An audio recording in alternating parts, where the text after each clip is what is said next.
Voilà, je vous rappelle quand même une petite partie du cours. Quand on a une matrice 2,2, pour savoir si elle est inversible, nous calculons son déterminant, qui est le produit en croix AD moins BC. Donc ici, par exemple, dans mon d'énoncer, le déterminant de P, alors attendez, il faut que je récupère mon stylo. Voilà, le déterminant de P, c'est donc une fois moins 1, moins 2 fois 1, qui fait moins 1, moins 2, qui donne moins 3. Il est donc différent de 0. P est inversible. Et là, comme on est en matrice de 2 et qu'on a appris son cours, eh bien on connaît l'inverse. C'est très simple, là, vraiment il n'y a pas grand-chose à faire.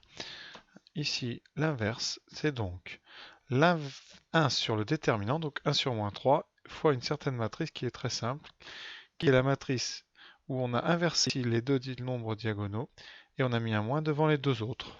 Donc ça donne ceci. Voilà, donc 1 sur moins 3 fois moins 1, j'ai inversé les deux termes diagonaux et j'ai mis un devant les deux autres. Vous rentrez le 3 à l'intérieur en multipliant chaque coefficient par moins un tiers et vous obtenez exactement la matrice qu'on nous demande. Il y a une deuxième méthode pour ceux qui n'ont pas appris ces formules-là. Eh bien, on calcule tout simplement le produit P multiplié par cette matrice à la main et vous vérifiez que ça fait bien l'identité. L'identité en dimension 2. Conséquence, c'est donc l'inverse de P. On la note P-1. La question, donc là, est une question calculatrice, donc je vais faire ça sur une Casio. Donc Casio, rappelez-vous, on va sur le mode donc matrice, on rentre notre matrice, donc on va rentrer la matrice P-1, la matrice M et la matrice P, donc trois matrices à rentrer. Alors je vais rentrer en premier P pour bon, P-1 d'abord pour pas mélanger, donc matrice A, donc je vais me rentrer une matrice de 2. Je vais rentrer P-1, donc c'est 1 tiers, je rentre 1 divisé par 3, je rentre 1 tiers, vous voyez que la machine arrondit sur l'écran, mais ici est moins un tiers. Peut-être que vous avez une machine différente et qu'elle n'arrondit pas, donc voilà. On va rentrer celle-là pour l'instant. Pour la matrice P-1, je vérifie qu'elle est bonne. Je rentre la deuxième matrice, la matrice donc A. Voilà, donc matrice 2, 2. Je rentre la matrice M, donc moins, donc non, 0,9, 0,5, 0,5, 0,1 et 0,95. Voilà, pour la deuxième, c'est fait. La troisième matrice, donc là on sort, voilà, on va rentrer maintenant donc P, 1, 2, 2, valide, matrice 1, 1, 2, moins 1. Voilà, on sort de là, la matrice est bonne, voilà. Et on va dans le menu option, matrice, et on indique donc la matrice A fois la matrice B. C'est pas à peine d'aller vite, on y va doucement mais sûrement. On clique, on doit tomber, je vous le dis, sur une matrice diagonale dont on pourra facilement calculer la puissance n. Voilà, parfait. Donc la matrice avec un 1 et un 0,85. Donc on l'écrit, donc delta, d'après le texte, ici, d'après la calculatrice, delta est égal à la matrice 1, 0,85, 0, 0. Je vérifie quand même. Voilà, parfait. J'ai bien répondu à toute la question, c'est bon. 4B. Alors, on écrit donc P-1 fois M fois P égale à delta, et donc par multiplication, là c'est une implication, par multiplication à gauche par P, on a cette chose-là, égale P fois delta. Par associativité, ça veut dire qu'on peut faire les produits de matrices, hein, c'est pas une histoire, on ne change pas l'ordre, mais on peut faire d'abord P fois P-1 plutôt que P-1 fois M, ou M fois P. Donc c'est ce qu'on appelle l'associativité. Ici, on peut s'occuper d'abord de B fois P-1, et on sait que P fois P-1, c'est l'identité. Et donc, vous avez IMP égale P delta. Et donc, comme IM vaut M, vous obtenez MP égale P fois delta. Voilà, maintenant, deuxième étape, on multiplie ensuite à droite par P-1. Et on utilise la même propriété, l'associativité, pour calculer d'abord P fois P-1. Ça donne MI. Et ça donne donc M. Et à droite, vous avez exactement ce qu'on nous demandait. Donc, la question est terminée. Alors, donc on va montrer par récurrence que pour tout n strictement positif, alors vous dites pourquoi strictement, hein, si vous avez bien lu le texte, ici vous avez n non nul. Certainement pour éviter d'avoir des puissances de matrice 0, mais bon. Donc pour n égale à 1, on a donc P delta P-1 qui vaut M, donc qui vaut M puissance 1, j'ai mis un moins, mais là il n'y a pas de raison.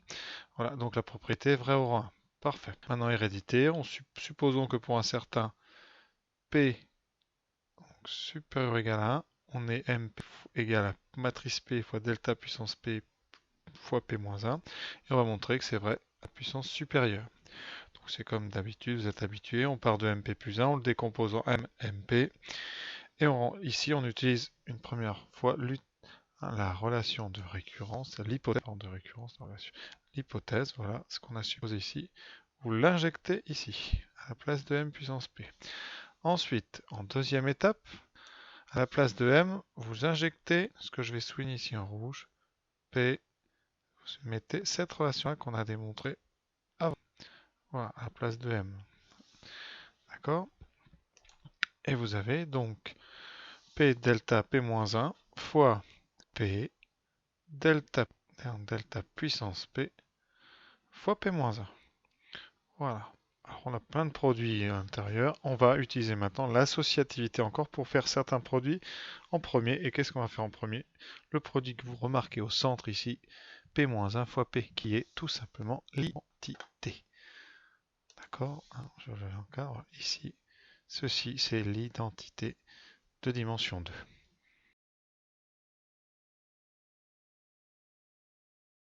Voilà, donc j'écris en direct. On obtient donc P fois delta fois l'identité. Bon, je vais quand même le mettre, voilà, fois delta puissance P fois P-1. Conséquence, l'identité va disparaître puisque multiplié par delta ça fait delta. Et on obtient delta fois delta P. Et ça encore une fois par associativité. Hein, on va regrouper, ça donne P fois delta P plus 1 fois P-1. Et vous reconnaissez l'hypothèse, enfin ce qu'on voulait montrer. Conséquence, l'hérédité. Donc l'hérédité est démontrée. Voilà. Et là, vous faites votre conclusion, la phrase habituelle. Donc, on a démontré par récurrence que pour tout n strictement positif, Mn était égal à ça. Voilà. Voilà, donc on a démontré par récurrence sur n que, j'ai écrit, pour tout n supérieur ou égal à 1, bon, ou strictement plus grand que 0, P fois delta puissance n fois P moins 1, j'ai oublié le moins 1, est égal à Mn. Alors, c'est une très longue question. Alors, j'ai tout rédigé parce que sinon, écrire, on en aurait eu pour une demi-heure. Donc, je vais vous signaler les points importants. Donc, première étape, une partie qui n'est pas nécessaire, mais que j'ai préféré faire jusqu'ici. Voilà, ça, c'est la démonstration du on admet. Donc, on admet. Donc, je vous démontre la formule de la puissance de Mn. Voilà, pour vous montrer que ce qu'on vous donne est vraiment juste. Pour calculer M, delta n fois P-1. Il faut savoir que delta étant une matrice diagonale, sa puissance est la puissance des termes diagonaux. Donc 1 puissance n qui donne 1 puissance n. Voilà, et ensuite j'ai associé, j'ai fait d'abord le premier produit ici. Vous pourrez essayer hein, à la main.